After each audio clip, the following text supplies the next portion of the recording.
When I first learned Chinese, it was in traditional characters. That's because I went to school in Macau. Grade 1. Do you know how difficult it is to write your name with all those strokes when you're 3? So later on, when I saw simplified characters, I was really kind of excited because there's fewer strokes, so I thought it'll be easier to learn. But actually, I got really confused because so many particles that I used to identify characters with were missing.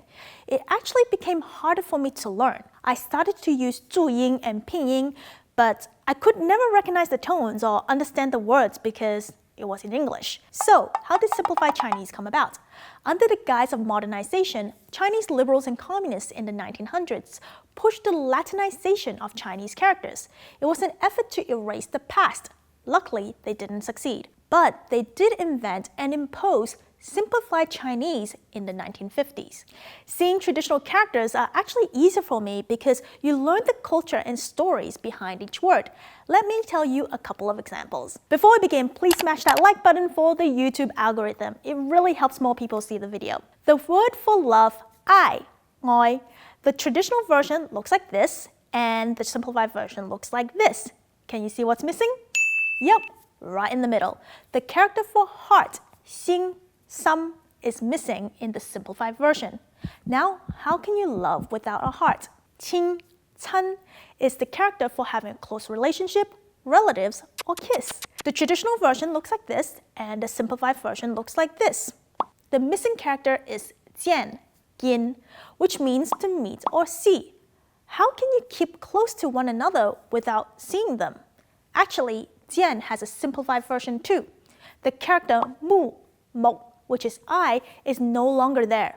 I don't think you can see without your eyes. Yang, yang means nourish, foster, raise, or in other words, maintain a living thing. The simplified character looks like this.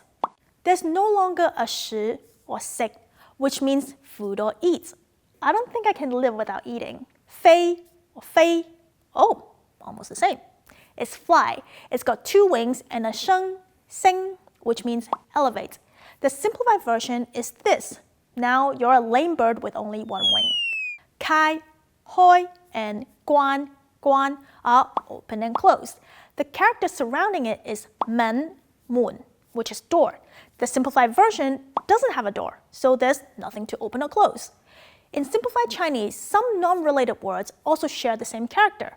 Not only is the meaning lost, but it makes the language more ambiguous. For example, in simplified Chinese, Mian mean is face, and it is also noodles. In traditional Chinese, noodle has the character mai, mang, which is wheat on the side. That makes more sense, right? Another example is this simplified Chinese character. It can be fa for 头发, 头发, hair, or some type of action. For example, 发生, happen, 发现, discover, 发明, invent, 发电, generate electricity, etc., etc. When describing hair, it's the 3rd tone, 发. In mainland China, it's the 4th tone. But when describing action, it's the 1st tone, 发. Hair and a bunch of actions have no connection. How can they share the same character? In traditional Chinese, hair looks like this. Doesn't the upper part look like long flowing hair? Well, that's what it symbolizes. The action looks like this. Now take a moment and see if you recall this character anywhere. Yes, this is the fa on mahjong, representing fa cai, make a fortune, action of making money.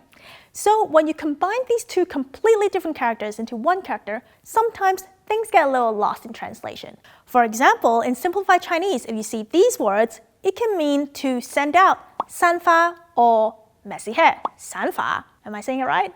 Okay. See, I can't even say it right. How can you tell the difference if it wasn't spoken? Now, I want to drop a quick note for my Cantonese peeps that fat and fat is the same pronunciation, so it's going to be even harder without seeing the different characters.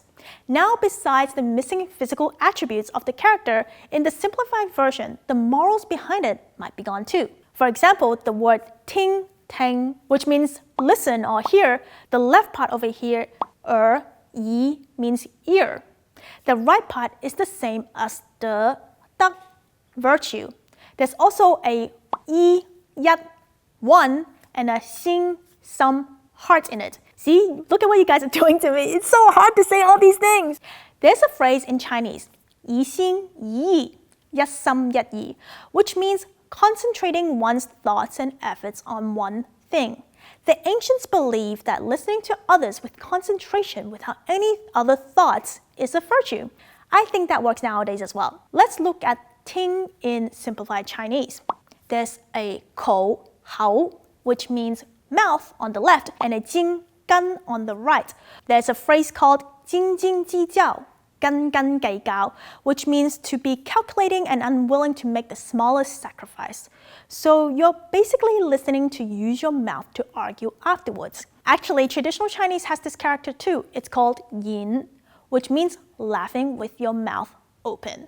Another word, dao, dou, means teaching or guiding. It has the word dao, dou on top, like the Tao, and it means the path or the way, the natural order of the universe, and the way that is in harmony with heaven and earth. But the simplified Tao no longer follows the Tao. I hope you find the culture and stories behind traditional Chinese interesting. If you want me to show you more of the difference between the two, let me know in the comments. And if you haven't already, please hit that subscribe button and the notification bell so you see more of these videos. Thanks for watching, and I'll see you later.